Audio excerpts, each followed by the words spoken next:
Hi good morning everyone. ये 2-3 दिन पहले का व्लॉग है। मैं धीरे-धीरे करके मैंने व्लॉग बनाया क्योंकि तबीयत थोड़ी ठीक नहीं रह रही है। पता नहीं क्यों ठ सर्दी जाने का नाम ही नहीं ले रही और सर्दी लग गई। तो ढेर सारी फल और सब्जियाँ आई हुई थी और कुछ ये देखिए तो यही सब मैं समेट रही थी, साफ़ कर रही थी। ये ढेर सारे गाजर थे, करीब 2 किलो के करीब गाजर था हलवा बनाने के लिए। और उसके बाद फिर सब मैं साफ़ कर के रख रही थी, अलग-अलग करके रखना। और ये गाजरों टमाटरों के ऊपर ना गाजर डाल दिया था और ये साग भी आया था ढेर सारा सरसों का, तो इसे भी मैंने क्लीन कर लिया था और टब में रख लिया था मैंने कि वॉश करूँगी। और टमाटरों के ऊपर ही गाजर रख दिया था। तो वही मैंने दिखा रही थी कि 2-4 टमाटर फट से गए हैं, गाजर भारी सा था, डाल दिया है और किस तरह से मतलब कर दिया है इन लोगों ने। तो यही देखिए ये प्रिपरेशन थी। मैं ऐसे मना करती हूँ कि ज़्यादा सब्ज़ी ना लाएँ, लेकिन फिर भी सब्ज़ी ले आ देते हैं और गोभी भी बहुत बड़ी, पहले 2-2 3-3 गोभी ले आया करते थे। मैं पीछे पढ़-पढ़ के मैंने मना कर के फिर अब 1 गोभी लाएँगे लेकिन बहुत बड़ी-सी लेकर आएँगे।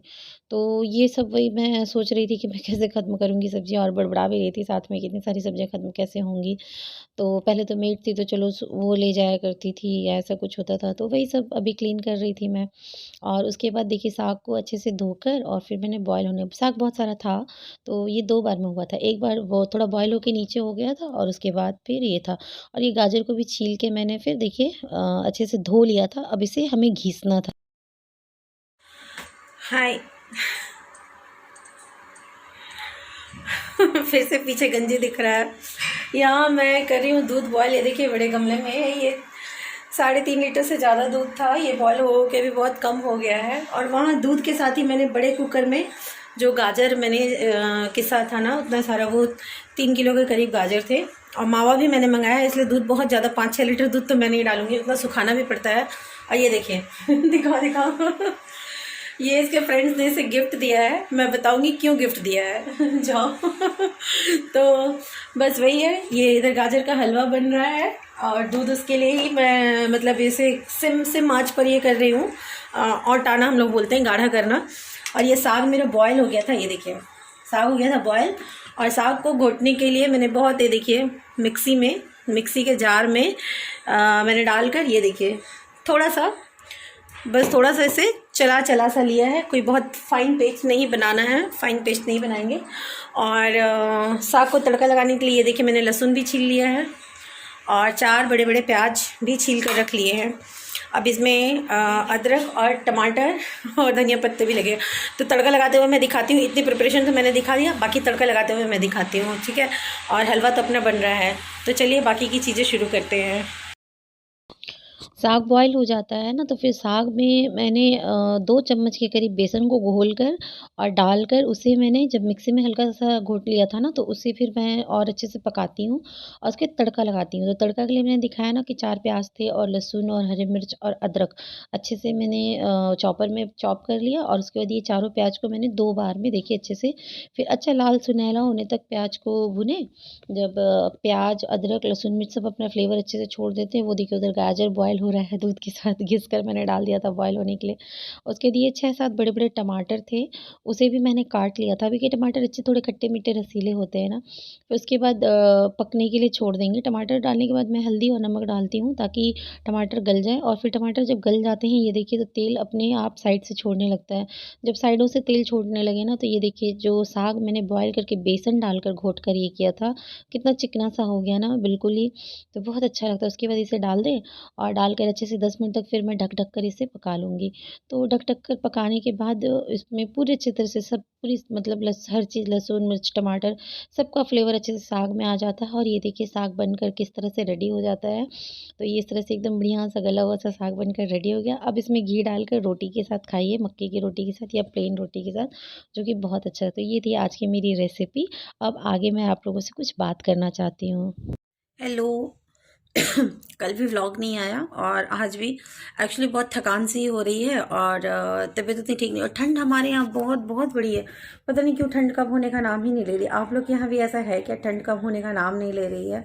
हमारे यहाँ भी नहीं। आज फिर से थोड़ा सा मतलब व्लॉग मैंने एंड नहीं किया था और आज भी मन नहीं कर रहा था कि व्लॉग एंड करूँ, लेकिन फिर भी अब व्लॉग तो एंड करना था, तो इसलिए फिर मैं शुरू हो गई। तो मेरे लुक को बिल्कुल अवॉइड करिएगा। बस ऐसे ही आज भी थोड़ी सी मतलब टॉन्सिल्स पेन हो रहा है, सर्दी वैसा लग ही रहा है थोड़ा बहुत।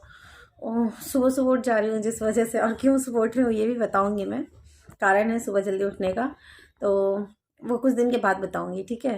तो बस मुझे एक बात करनी थी कि मुझे एक कमेंट आया था कि अब जैसे आप लोगों को पता है कि इस बीच मेरी तबीयत ठीक नहीं है, और तबीयत ठीक नहीं थी तो मुझे वीकनेस काफ़ी, मैं ऐसे भी हाईली एनीमिक हूँ, मुझे मतलब हीमोग्लोबिन वगैरह की प्रॉब्लम रहती है, तो वीकनेस तो मुझे हमेशा ही रहती है, और जब मेरी तबीयत बिगड़ती है ना तो और भी ज़्यादा मैं वीक हो जाती हूँ। तो खड़े खड़े कंटिन्यू मुझसे उतना काम हो नहीं रहा था, तो मैं नीचे बैठ कर खाना बना रही थी, बेड़मी पूड़ी की, मतलब बेड़मी पूड़ी ऐसे मैं तल रही थी, तो बस मैंने वो थोड़ा सा रिकॉर्ड करा था और डाल दिया था। मैंने रिकॉर्ड नहीं करा था, बेटे ने रिकॉर्ड किया था तो मैंने डाल दिया था कि चलो व्लॉग कंप्लीट कर दूंगी बोल के।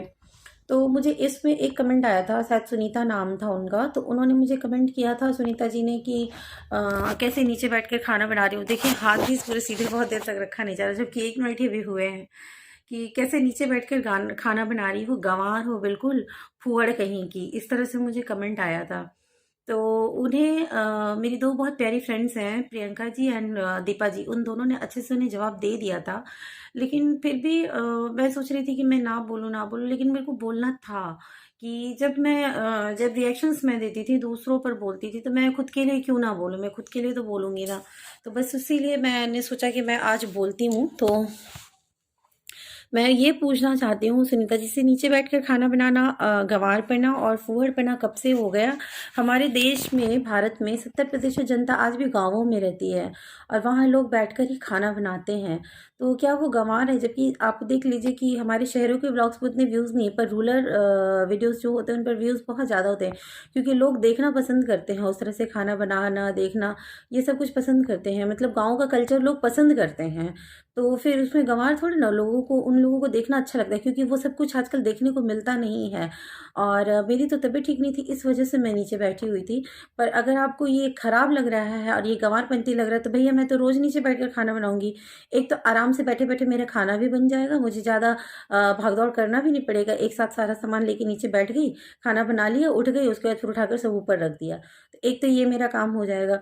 दूसरा क्या है कि मतलब हमारे हिंदुस्तान का तो कल्चर ही है नीचे बैठकर प्रेम से खाना बना, माएँ बैठकर अच्छे से खाना बनाती थीं, खिलाती थीं अपने बच्चों को, बड़ों को, सबको गरमा-गरम खाना।